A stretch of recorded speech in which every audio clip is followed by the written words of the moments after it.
भाजपा का दिल दिल्ली की सत्ता के लिए धड़कता है, लेकिन उसका दिमाग नागपुर से काम करता है।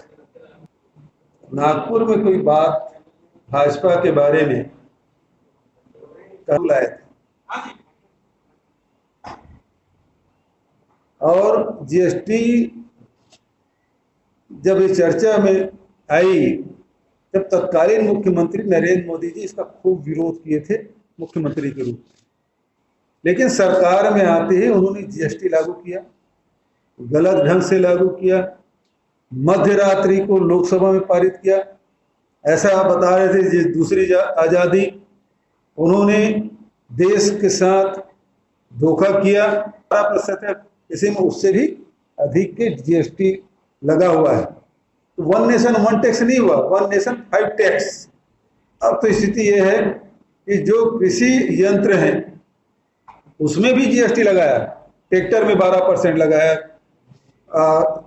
केमिकल फर्टिलाइजर और पेस्टिसाइड में उन्होंने जीएसटी लगाया।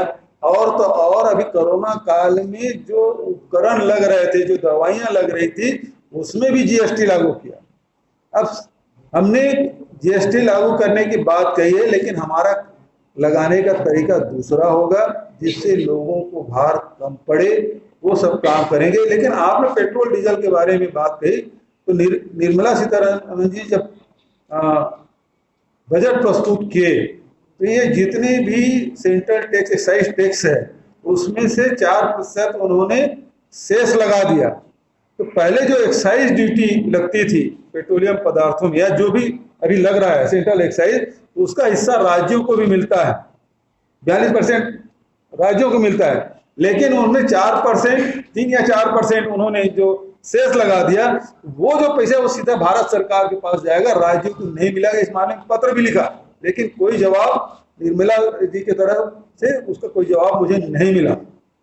लेकिन जीएसटी के बारे में निश्चित रूप से हमारी सरकार बनेगी तो इसे पुनर्विचार किया जाएगा और सही ढंग से लागू किया जाएगा। और अब क्या कर रहे हैं भारत सरकार, प्रधानमंत्री जी, वित्त मंत्री जी कह रहे हैं कि हम जीएसटी का पैसा आपको नहीं दे पा रहे हैं, आप उसके अगेंस्ट में कर्जा लो। मैं समझता हूं कि ऐसा आदेश पहली बार हुआ है, और सभी उत्पादक राज्य, चाहे वो महाराष्ट्र हो चाहे छत्तीसगढ़ हो, जितने उत्पादक राज्य हैं, वो जीएसटी भारत सरकार नहीं दे पा रही है और उसके लिए कर्जा हम लोग ले रहे हैं। ये ऑन रिकॉर्ड बात कर रहा हूं मैं, इस नीति पे चल रहे हैं लोग। तो रोजगार के जो अवसर थे उसको खत्म किया, रेल बेच रहे हैं, अब तो प्लेन बेच रहे हैं। अब प्लेन बेचने के लिए किसको दिए?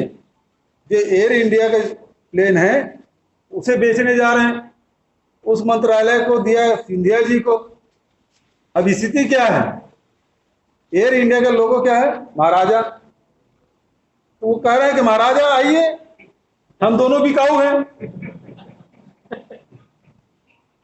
एयरपोर्ट भी और सिंधिया जी भी। तो एक बिकाऊ है, दूसरे संस्था को बेचने की जिम्मेदारी दी गई। तो सब कुछ बेच डालेंगे तो लोगों के पास रोजगार क्या रहेगा? तो सरकार, मैं वहीं आ रहा हूं, अब आप लोगों को रोजगार नहीं दे पा रहे, ध्यान क्या भटका रहे हैं? 2 बच्चा होना चाहिए। यदि उस समय ये भारतीय जनता पार्टी के लोग विरोध नहीं करते तो आज नियंत्रित होता। वो ईडी मध्य प्रदेश में नहीं जाएगी, वो ईडी हरियाणा में नहीं जाएगी, वो ईडी यूपी में नहीं जाएगी, वो ईडी भारतीय जनता पार्टी शासित राज्यों में नहीं जाएगी। चाहे ईडी हो, चाहे सीबीआई हो, चाहे आईटी हो, ये सारे रेट वहीं पड़ेंगे जहां गैर भाजपा शासित राज्य हैं।